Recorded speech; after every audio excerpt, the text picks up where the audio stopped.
All right, looks like we are live. Maybe we are live.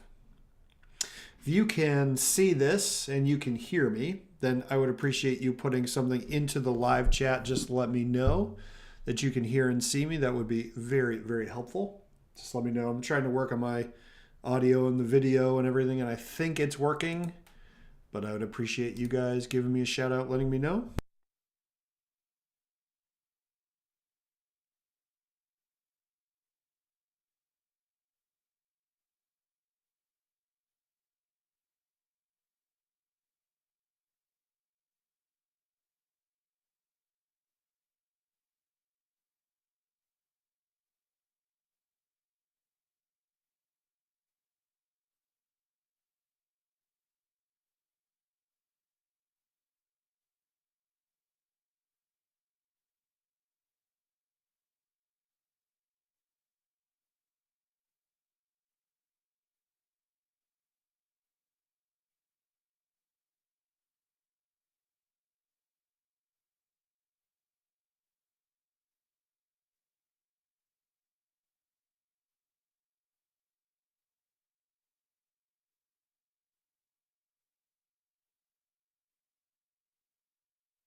Oh, I muted myself. That's why.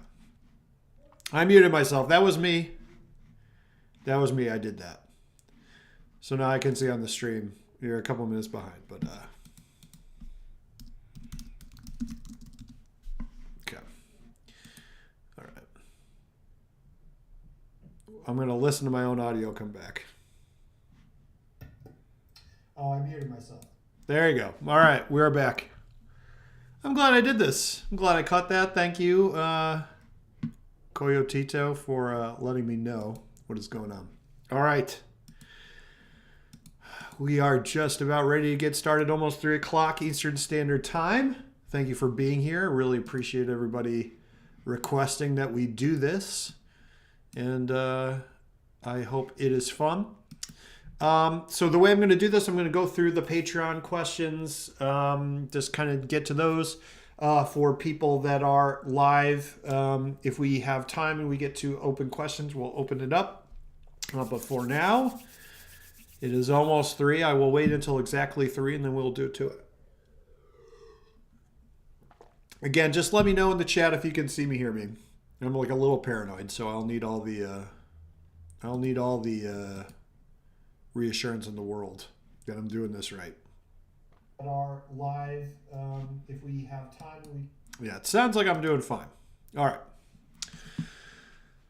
It's 3 o'clock, so let's get started. Welcome, everybody. My name is Daniel Barrett, and I am one half of Have a Nice Life, Giles Corey, Blackwing, and so on. And this is the LeGrand Society live chat. The way that this works, we're doing this live chat, kind of put it up on the Patreon, solicited questions from people who are very nice enough to support the band and the label and our projects. Cannot tell you how much we appreciate that. The Patreon's been going on for many years now, and it really does provide, it helps us go on tour, it helps us buy equipment. It's really amazing. And so we want to try to do more content here. We want to try to do more stuff for the people that donate there and sort of subscribe and help us out.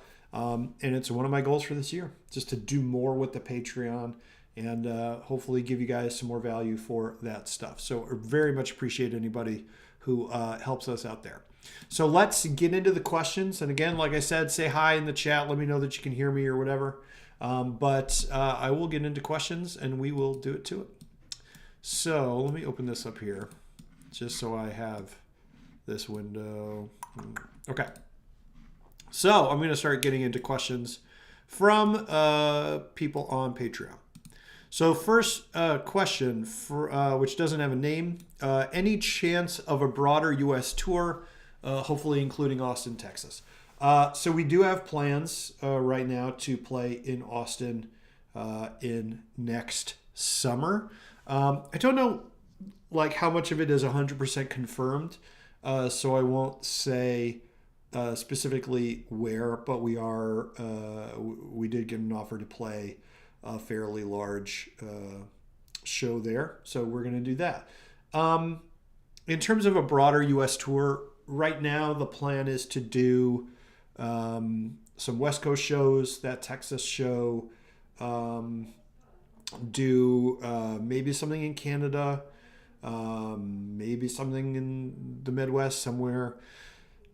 It depends on what you mean by broader U.S. tour. For us, that's a massive amount of shows, right? Like there are multiple people in the band at this point where playing shows more than a couple hours away from where we live really means taking time away from parenting and things like that, and gets more and more difficult as we get older. So we're trying to space them apart and do places where it's not too far away from as many people as possible. Nelly says, "Do it for the people."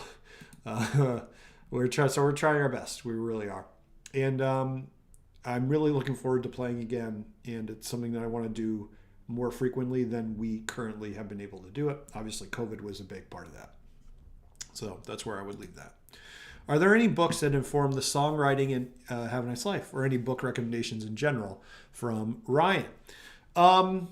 Yeah, for sure. I think Have a Nice Life and Giles Corey in particular are very literary projects, in the sense that there's a lot that we are referring to, pointing to, etc. Around the time that I wrote the Death Consciousness booklet, so, getting in, started going in that direction, or thought to start including writing with our stuff, I had read House of Leaves, which I really haven't read since then. But that book was very influential on me in the sense of embedding multiple narratives into a single piece, and then playing with the formatting, specifically playing with footnotes and things like that. So that was a big influence on me around that time. I remember it being a really fun, creepy read, but I haven't returned to it since then. Both Tim and I read a lot. Tim, I always feel like I read a lot, and Tim puts me to shame in terms of my reading materials. So a lot of what we do is influenced by what we read, right? A lot of our song titles are from stuff that we've read, all the way back to when we first started playing together when we were in college. A lot of our song titles, like we had a song that was called like Roaring Camp, and that referred to a book that we read in a history class. It was called Roaring Camp, Life in the Gold Rush. Right? So there's just a lot of things like that where they're sort of pulled from particular sources. The art on the No Fun Not Ever t-shirt, so the person sort of churning the butter or whatever, that was from a book on, I think it was on Dutch mercantilism that Tim had. We were both history majors. We pulled a lot of material from that, from illustrations and books and pieces of art. And it's just been a huge part of our band culture since we've been going. And, when I've thought about what I might do for future projects, like if I was going to do a Giles Corey project, it would be very influenced by the stuff I'm reading now. Like, for example, Sadly Porn, which I read last year by Edward Teach, was a giant influence on me, right? And I almost have to work to eliminate some of his influence on the writing that I'm doing in Better Questions. So, it's always in there. It's always a part of what we do. In terms of book recommendations, I would say, man, it really depends on what you want to read and what you're interested in. But history has been a huge influence on Have a Nice Life in general. One of the books that I always recommend for like Have a Nice Life influences is Possession at Ladune, which I think I'm pronouncing that right, but it's Loudun. Is that right? So let's see. Possession. So Loudun. The Possessions at Ludunia by the University of Chicago Press. The cover of, what's it called? That record that we have. Hold on. What's that record called? Have a Nice Life Records. Sorry, I swear to God, I cannot. The Unnatural World. So the cover of The Unnatural World comes from a movie that depicts the possessions at Ladune. I had a whole piece planned on that we never ended up never ended up doing, but there's a ton of stuff like that. The thing that I've been recommending to everybody over the last year is Sadly Porn by Edward Teach. That's a bit of a hammer to the skull. It's a difficult read. I loved it. I'm on my third read through of it. But it is challenging to say the least. The other thing I would say is I do a lot of book recommendations at Better Questions. So betterquestions.co is my blog. And I talk a lot about what I'm reading there. I write a lot about what I'm reading there. So if you're just curious about that, that's the place to go. All right. Will there be any future live shows in LA? Yes. I know we're going to play San Francisco. And I realize those things aren't necessarily right close together. I'm not sure if we're playing LA. To be clear, the West Coast shows are still being finalized. So that was Steven's question. So I would say we're probably at least playing relatively closely to there, but I don't know for sure if we're playing LA proper.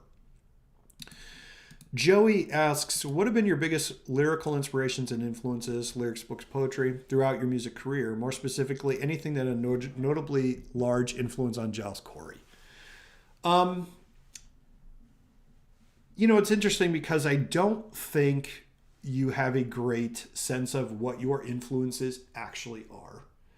I talked a lot about what we read being a big influence on how we end up writing.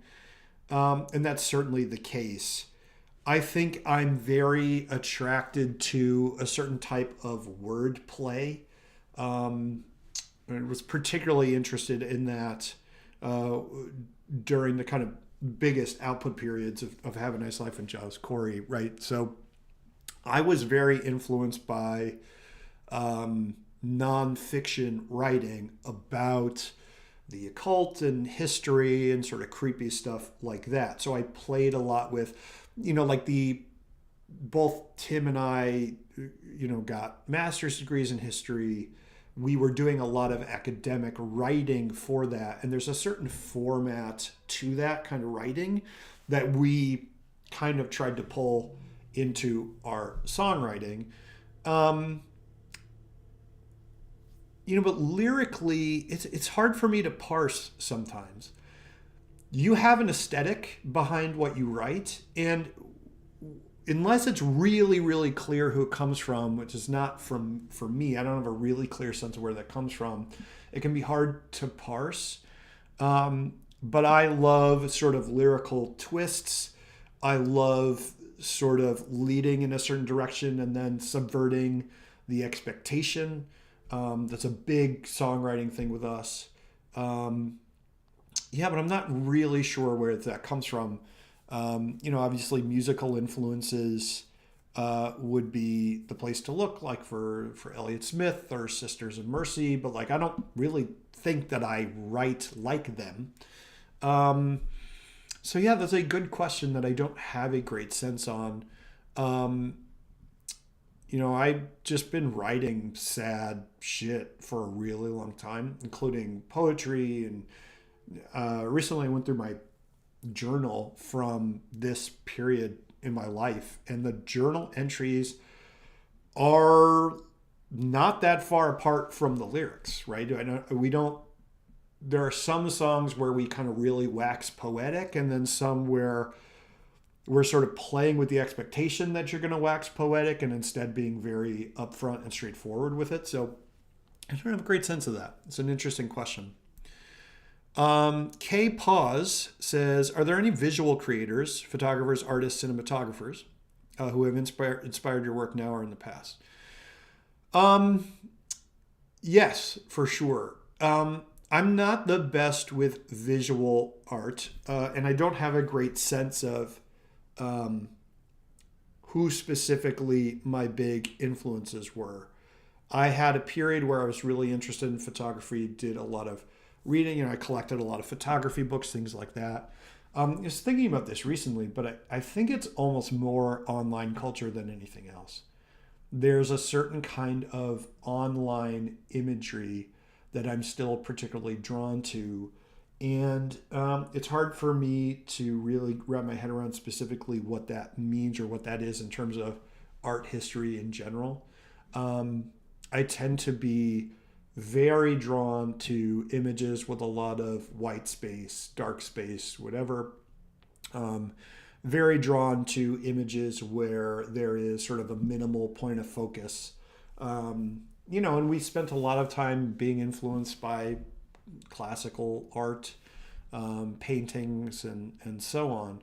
So, in terms of photography, I was always really attracted to the sort of era in the 50s where you had sort of black and white street photography kind of coming into being for the first time.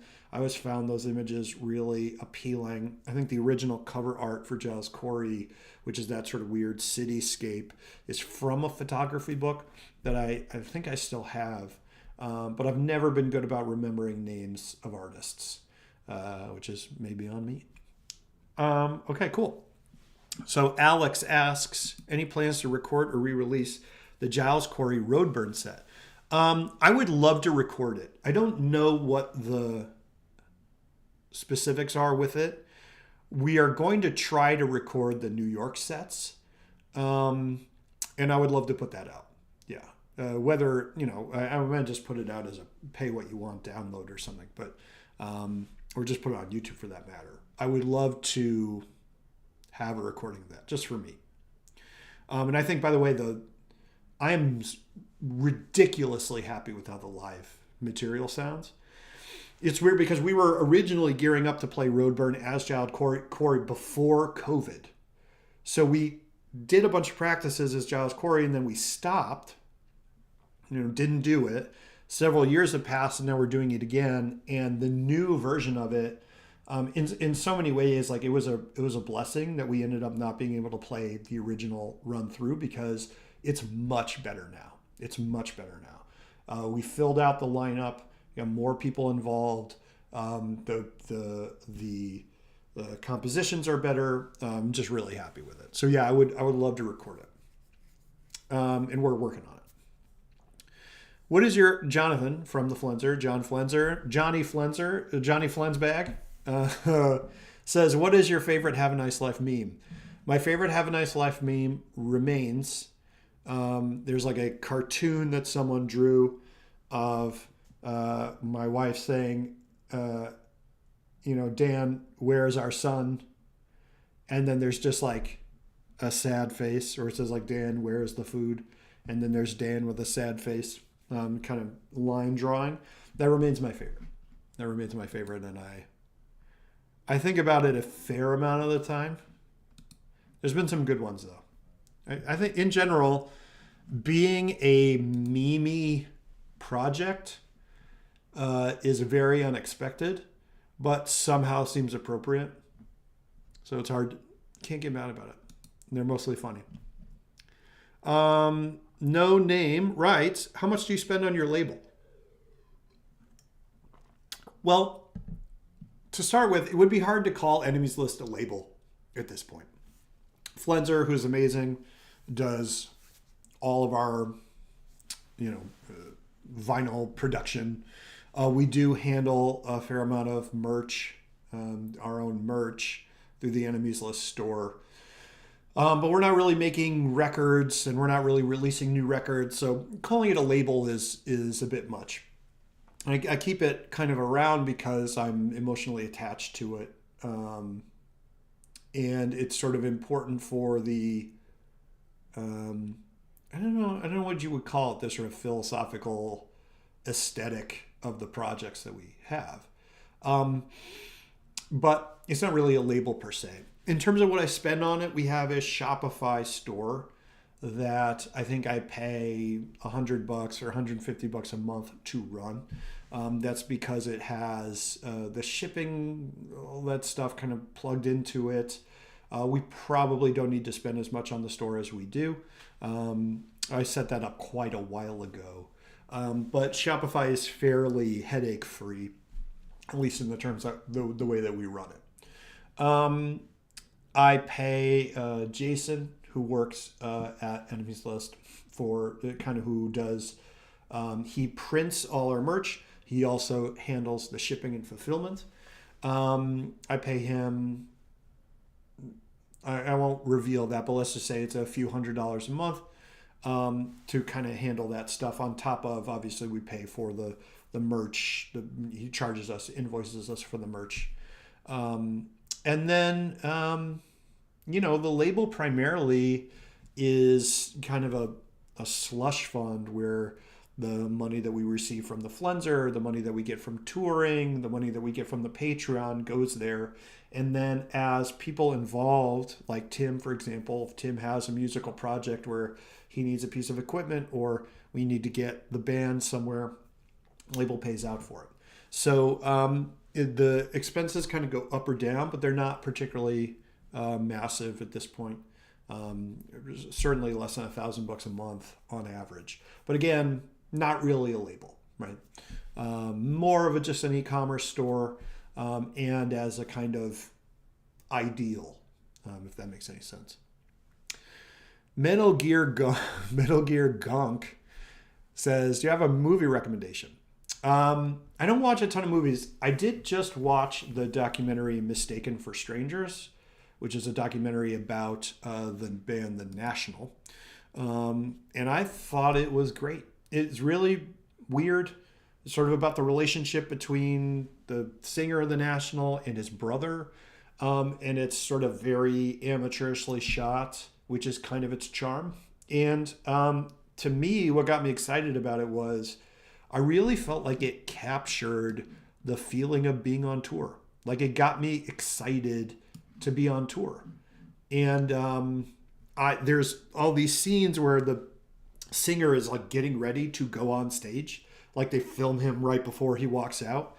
And I felt, that feeling of being ready to walk out on stage, which is one of the more incredible feelings I get to experience.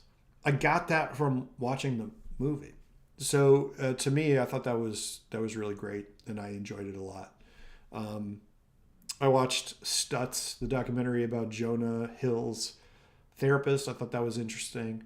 But yeah, I don't watch a ton of movies. I tend to just go directly to bed. That's what I tend to do. All right, Aiden Voigt says, what if any book inspired you the most when writing for Giles Corey? Okay, so I always found the book so interesting. Would love to hear any insight into how you wrote it, your writing methods outside of making music. So we talked a little bit about book influences. I think the process for writing that is I write music and I write creative writing in very similar ways, which is I will tend to have a bunch of disparate ideas or influences or things I'm interested in, right? So for Giles Corey, for example, you've got threads of my personal experiences, the Robert Vore stuff. You've got the kind of almost like, going through his bibliography type piece. You have the philosophical pieces, whatever they are. I had these sort of ideas, and the fun to me is how do you connect those ideas? And I don't tend to do a ton of planning ahead of time. Okay. So what I tend to do is I tend to start writing and then start connecting. So I will posit a connection and then work to justify that connection as the piece goes. And so there's a bit of an improvisational, sort of thrust to it that makes it enjoyable for me, right? Most of Death Consciousness, the book stuff was written the same way, right? It's written with a bunch of stuff and then I'm going to connect it as I go. And what that does, I think, is a couple things, right? Like even when we write music, right, we tend to write the song title first, right? what that does, I think, is, when you are actively planning and you're being very conscious about what you want to do, and there's room for that, right? Really diagramming everything out. That is a certain part of you and a certain part of how you think and a certain part of your aesthetic sensibility. But there's a far deeper piece to your aesthetic senses that comes out much more in what you choose in the moment, right? You don't know you want to make that aesthetic choice until it is the time to make it, and then you make it. And I think that this is largely an unconscious way of writing. It is a way of the piece writing itself through you. And for me personally, that is the best way that I found to do this kind of thing. Now, I do some kind of planning ahead of time, but it's mostly like fleshing out the individual pieces. I'll jot down some ideas of stuff that would be cool, stuff that I want to have happen or whatever, but I don't do a ton of planning. I don't do a ton of organization ahead of time. That tends to happen in the editing. And that's what I found works for me. Like, I do a lot of writing and better questions, and I don't do a ton of outlining. I tend to write the outline just as I start going, right? So I'll tend to have an idea. I'll tend to have different things that I want to pull from, and then I'm kind of putting those pieces together as I go, which is one of the reasons I really like the sort of gimmick of the footnoting. I can sort of interconnect pieces of the text in an interesting way. So that tends to be how I write that kind of material. Do you guys plan on finishing the Death Consciousness Director's Commentary? This is from Groff. Groff has asked several questions here. So, also, is Giles Corey LP2 coming along? How is it coming along? So we do plan on finishing the Death Consciousness Director's Commentary. It's a bum out. We really haven't been together here in quite a while. We get together for band practice, obviously, but I don't have the equipment there to record. It is something that we want to do. 100% we are going to do that. I want to do director's commentary on all this stuff that we put out. So that is on the thing. How's Giles Corey LP2 coming along? It's not coming along. I will say I actually have more bits and pieces recorded or written than I tend to think. But very few songs are what I would consider as finished. I think I'm going through a really extended period of not feeling particularly creatively inclined, at least towards music, right? I'm writing every week or nearly every week of Better Questions. I'm creative in the course of my business. Obviously, we're doing the live practices, and performing has been really great. But I don't feel super connected to music. And when I've sat down, I moved my studio to the basement of my house. Used to be in this office, and I moved it to my house. I thought that would help me write more, and it really hasn't been the case. So maybe that was a mistake. I'm not 100% sure, but I'm not forcing it. I'm just letting it happen. I do think that part of the issue is I've been very much in all my stuff was set up to record Blackwing material. And when I sit down today, it tends to be kind of just bad Blackwing song ideas. And so I think I need to get out of Blackwing mode and more into Giles Corey mode, more focused on the guitar. So we'll see. We'll see how that goes. I'm going to come back. I'm going to do another Groff question, and then I'll do some other ones, and then I'll come back. Groff will get all yours. Groff asks, what inspired you to cover All Teeth by Afterlives? Have you considered doing any more covers as Have a Nice Life? I wanted to cover it because so Afterlives is my brother, Will. So that was a song that he wrote. It's a song about our dad. And that song is fucking amazing. I thought about this recently, that if I'm going to get a tattoo, I don't have any tattoos. If I was going to get a tattoo, I would probably get a tattoo that said, It's a Wicked Life. I routinely find myself deeply moved by that song. I listened to it recently, both the original and the cover, and both I just felt like I wanted to jump out of my skin. And I couldn't tell you if that's because that's my brother or if it's just the song. but it really resonates with me. I think it's an incredible song, incredible album. Have I considered doing any more covers? Yeah, I have a running Spotify playlist of songs I want to cover that's called Giles Covery. That makes me happy every time I say it out loud. I may try to do that as just a way to get back into the swing of things. I'll probably just put it out for free. Something like that. So Groff, I'll come back to these. Okay. Elizabeth, and this is a very Elizabeth question. One of my absolute favorites, Elizabeth.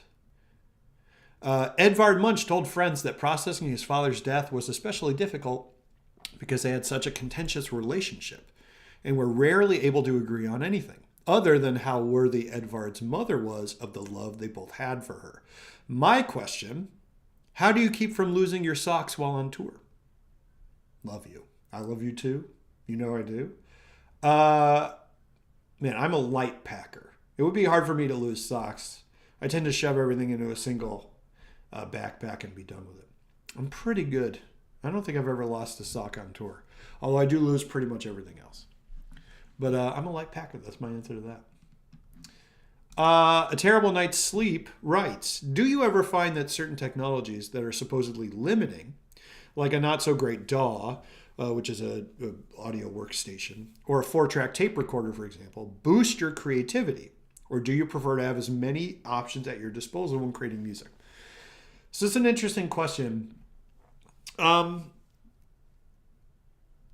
Generally, right, what I tend to find is that unlimited choice is terrible for creativity. Terrible. If you have to sit down and write an essay that's about anything, that's a nightmare scenario, right? If you have to sit down and write an essay about how your cousin has influenced your life, that's a lot easier. And so generally what I find is that your constraints, your restrictions, your limitations end up being the avenue towards creativity, right? Most of the quote unquote have a nice life sound was not due to some kind of conscious decision we made to sound that way. It was us trying to find workarounds for the types of equipment that we had. The first time that I put reverb on a vocal line, I was putting reverb on a vocal line because I was recording into the pinhole mic on a laptop, and the sound of the laptop was so loud in the recording that it was annoying. So I was trying to smooth the sound of like the fan of the laptop.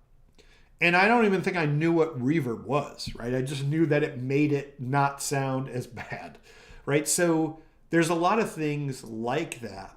Like we used bit crusher distortion on a lot of our early recordings because we were just trying to get a certain kind of like live drum sound out of a really bad MIDI drum sound, right? So there's a lot of like that, a lot of things that you'll find like that. Like anything though, what ends up happening is that the sort of mechanisms you develop in order to deal with those constraints themselves become constraints. So, for example, there was a very particular kind of song structure that I started writing in when I started doing Blackwing, just because of the limitations on how I knew how to record digital music, right? I'm not a very well-trained producer or anything. I don't know anything about anything, right? Everything I'm just trying to figure out as I go.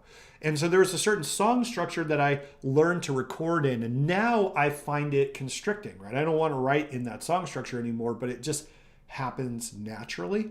So like anything, right, your constraints become the opportunity for creativity. And then over time, those opportunities for creativity become themselves constraints. And so the challenge is to put a constraint on yourself that's conscious and deliberate. When I recorded Giles Corey, the idea was only acoustic instruments, right? Because we were using a lot of distortion, a lot of electric guitar and stuff like that. It didn't end up being that way, right? There's organ on there and stuff like that. That's a MIDI organ and so on. But that was the idea, right? That was the idea. Blackwing is the same way, only digital instruments. So generally you have to look at where you are, the things that you're using as a crutch, and you have to deliberately take those things away. And that's the opportunity to sort of drive yourself to deeper creativity. Doesn't mean it's always going to work out, but that tends to be what works for me. Okay, so Damien asks, hey, just a fan from Florida. Wondering if I should get my hopes up for Have a Nice Life show that's closer to my neck of the woods. Doesn't necessarily have to be in Florida. Just wondering if there are any plans to hit the southeastern United States. So far, no. Like I said, things are in flux, and we don't really have any plans to go all the way down the East Coast. I would love to. It's just a matter of trying to do things as efficiently as possible. So sooner or later, we will get down there, for sure. Aaron Brenninger, hope I'm saying that right. Hi, Dan. I love all your projects. You made a larger impact on my life than I can even say, so you have my eternal gratitude. Thank you so much. It's very kind.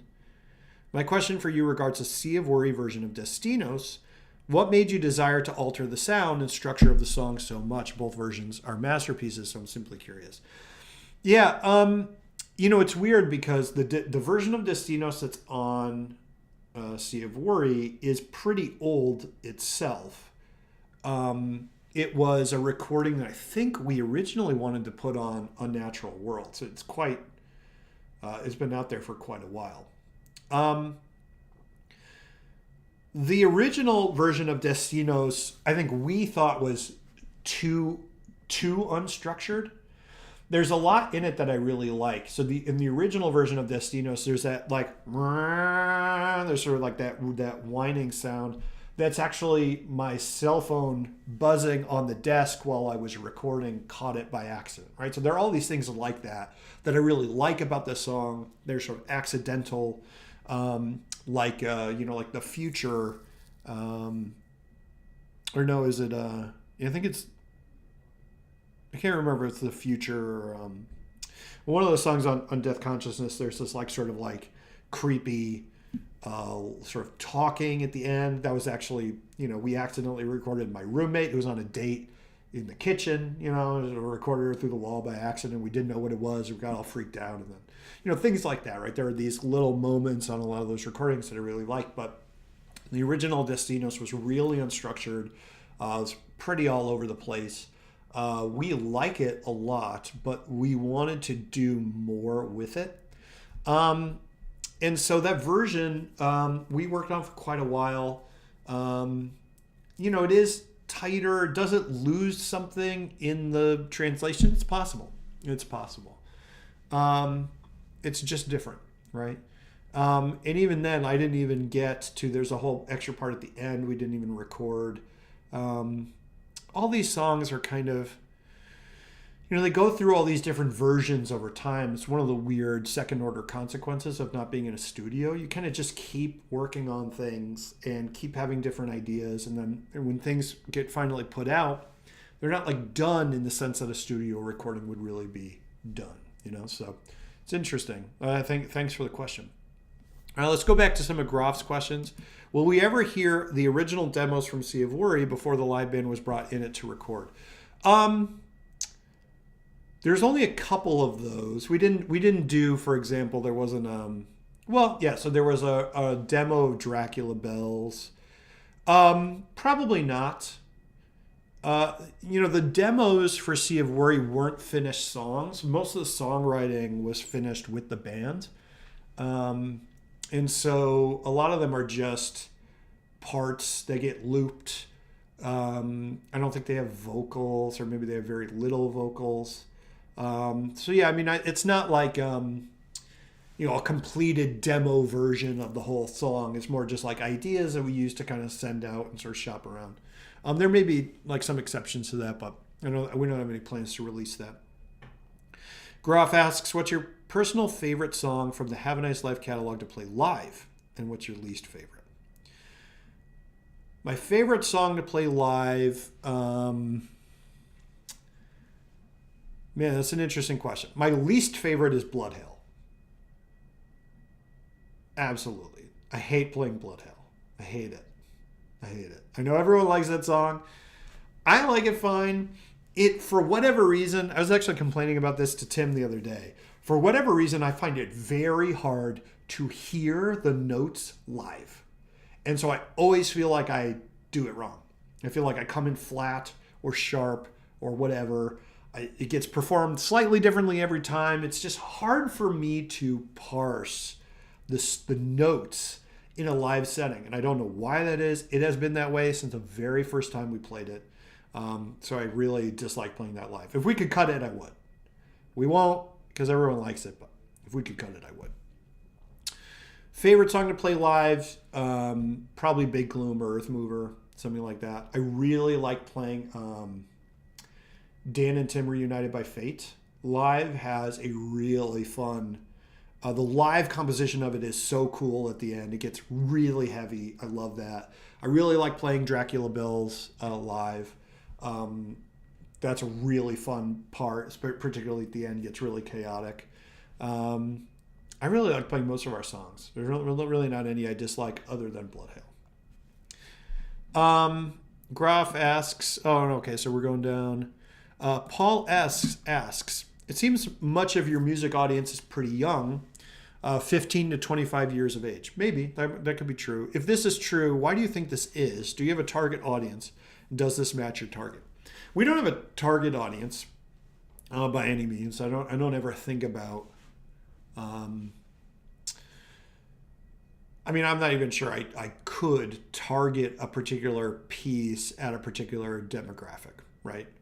I know that's done, but I don't think I have the wherewithal to do that. But there does seem to be a kind of peak, have a nice life interest age. Not always, by any means.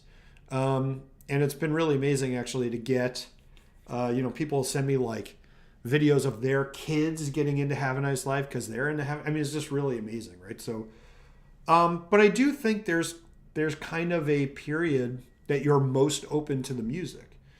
And I think that has a lot to do with the emotional content of the music. There is sort of a period where people who have that tendency tend towards the melancholic. There's just a period of your life where you lean towards the melancholy that is inherent in sort of being between, school age and adulthood, not really knowing exactly where you're going to end up, things being in transition. There's a period where people tend to start to lose people in their lives. There's a period where people start to form their deepest relationships that they then go on to lose, right? There are these periods in our lives, these different stages. We all go through them in one way or another. The specifics of what happened to us are our own, but the generalities are pretty universal. And I think that's kind of what pulls people in at a certain time. I think there's a period where you are feeling like nobody gets it. At least for a particular person, not for everybody, but for a particular person, right? There's a period where you most feel like there's something unique about the way that you're suffering, right? And I think that's when people tend to get pulled into the music, quite frankly, because that's what the music's about. The period where I had my greatest musical output was the period in which I felt the most that what was happening to me was uniquely bad. And generally, as you get older, what tends to happen is you both get a deeper skill set for dealing with those feelings. Your external circumstances start to improve. And you also start to realize that, like, your suffering isn't unique at all. In fact, it's probably the most universal thing about your life.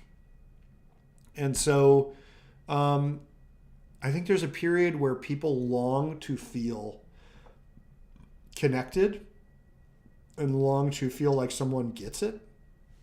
And primarily when people really have a deep connection to music and they bring it up to me, the thing that they hear is, or the thing that I hear is, I was in a really dark place and I felt like you got it. So I think that's why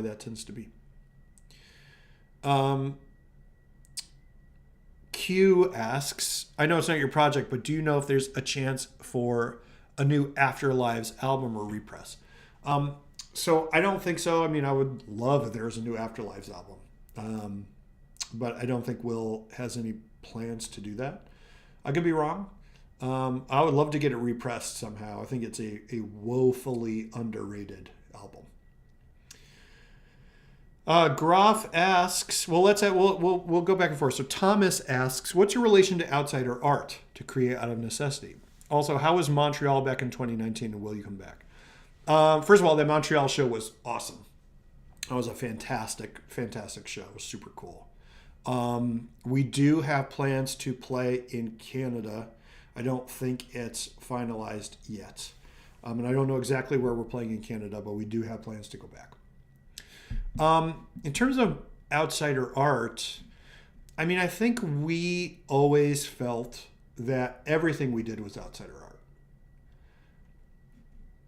It's a little hard to kind of cast back to that time, but at the time I remember saying to Tim, and we said this in some of our marketing material at the time, that we were a band that nobody knew, playing a genre that we thought nobody liked. We thought nobody liked bands that sounded like Sisters of Mercy and Joy Division anymore, which is kind of how we thought of ourselves, right? We were like, nobody likes these bands. Now, at the time, we didn't realize, like, lots of people like those bands, right? Like, that is not like, it wasn't this super hard to grasp thing, but we didn't know that. We were very isolated, right?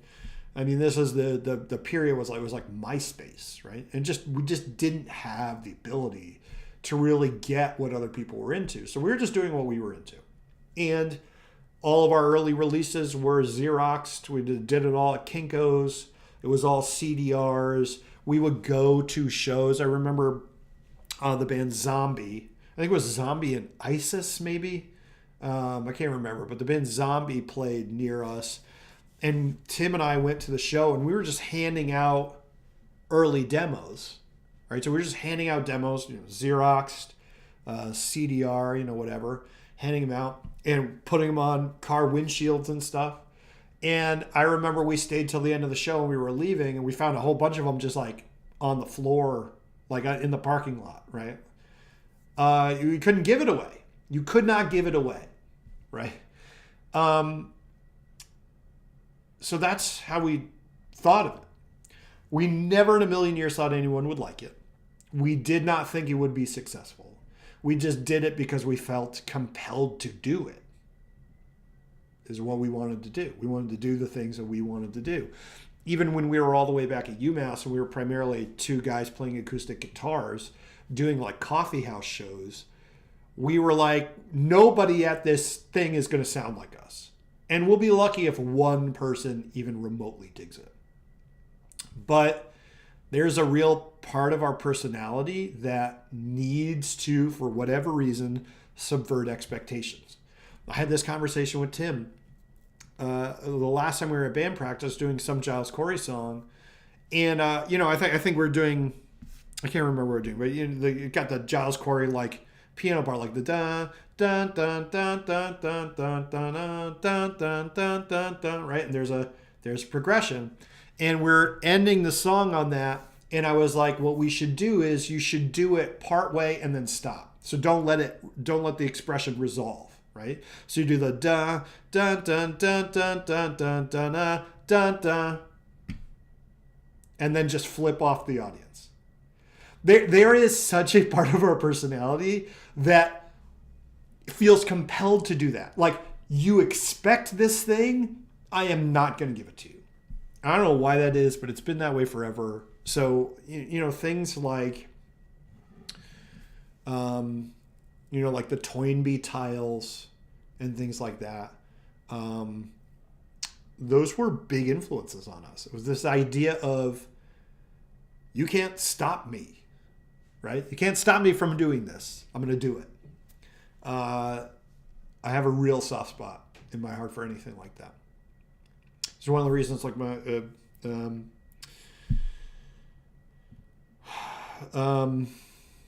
Terry Chu, right? and his sort of his film work, the ODC, right? His or Open Doom Crescendo, right? These projects that he does that he knows for a fact aren't like anything anyone expects. And he is going not only do it, he is going to make you acknowledge it, right? I find that that spirit incredibly moving, and it's kind of what I look for in the vast majority of things that we do. Thomas asks, will you one day re-release your enemies list back catalog, Afterlives, for example, on CD or vinyl? Maybe. That would be interesting. I think the problem is simply time. For one, we were never great at the logistics of album production, like actually making and manufacturing vinyl and CDs and stuff. We were just never great at it. Flenzer's been an incredible ally for stuff like that. So, and now it's like, with the projects that I'm in and my business, which is more stressful than it's been in a long time. Kids, right? Wife. Taking on a project like that at this point for the amount of time that it would take is really hard. I'd be much more likely to just do something to put them out on the internet for free than I would be to do a full repress. But we are doing our best, right? And maybe people are interested in working with Flenser or whatever they're interested, that would be great.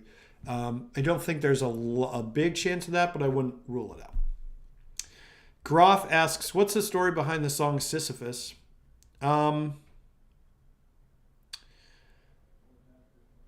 Yeah, so the song Sisyphus, and I'm going to look up the lyrics here.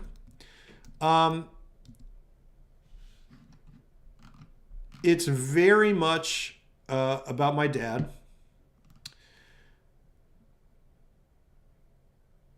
So, I mean, some of you may know the story. Some of you may not know the story.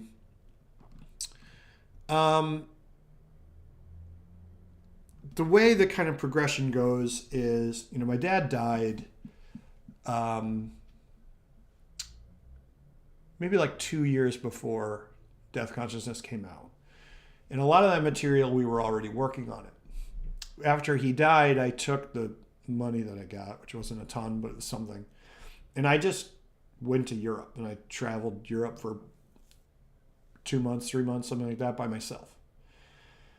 And had a lot of the ideas that ended up becoming the Death Consciousness booklet when I got back from that trip. So I got back from that trip.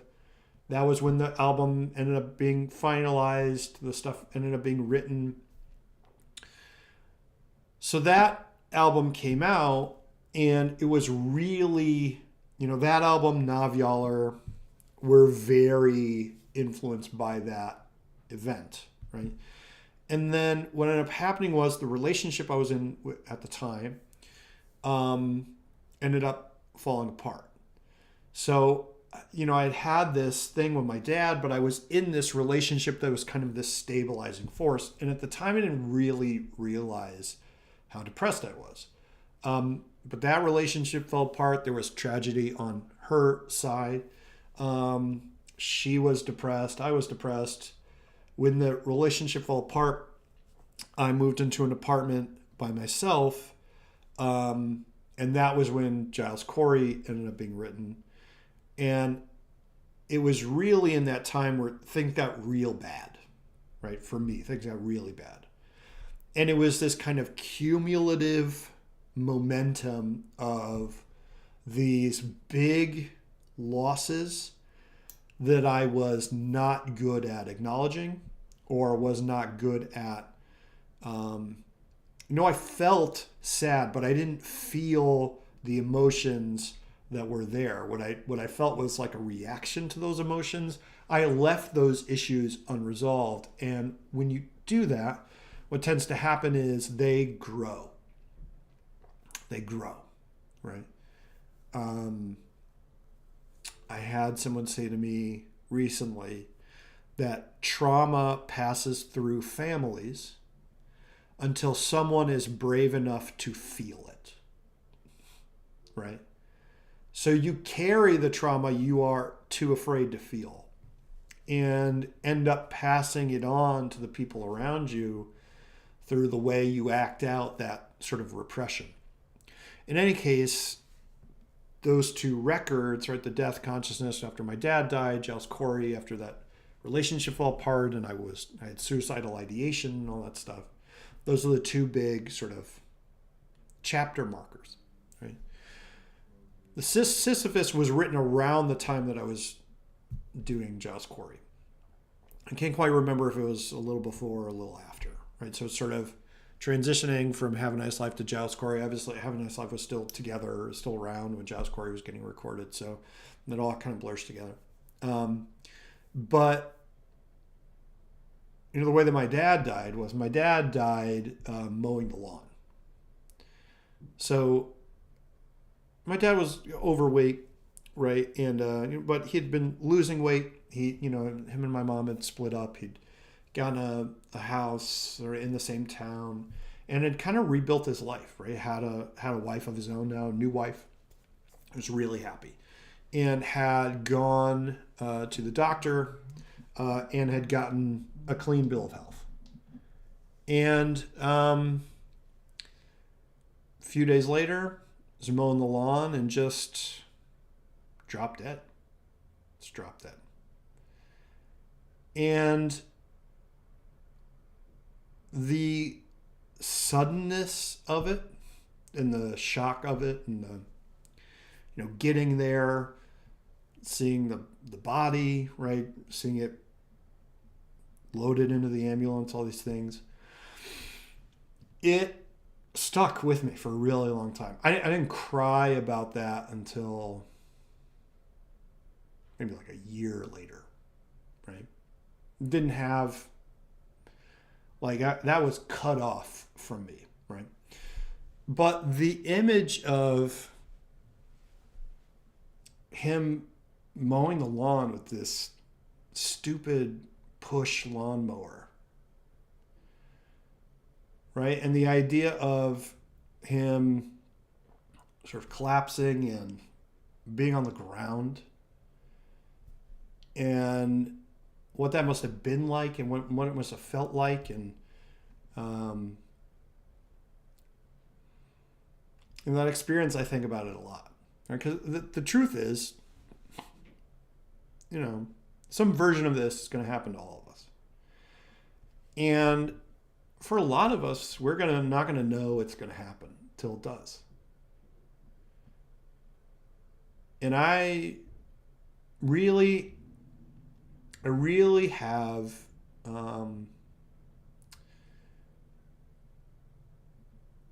there's a space in me that never forgets that. Right? Like anybody else, I forget that stuff all the time. You live your life, you get upset about all the little stuff. I yell at my kids, I yell at the guy in the car in front of me, whatever it is. I'm stressed out. I was stressed out today, right? About stuff that ultimately doesn't matter. But there's another part of me that says, hey, today could be the day. Right? Today could be the day. It could be your day. So, in the image of Sisyphus, right, pushing the boulder up the hill, in my head, that's my dad. He's pushing the lawnmower. So the lyrics, right, it's the end there. That's the part that cinches the song for me. Right? The lyrics are, I know you've been pushing all day, and now you need to rest. And that's all this is. You've been pushing all day, now you need to rest. And that's all it is. It's all it is. We get up, we work, go outside, you mow the lawn, And sooner or later, it's just time.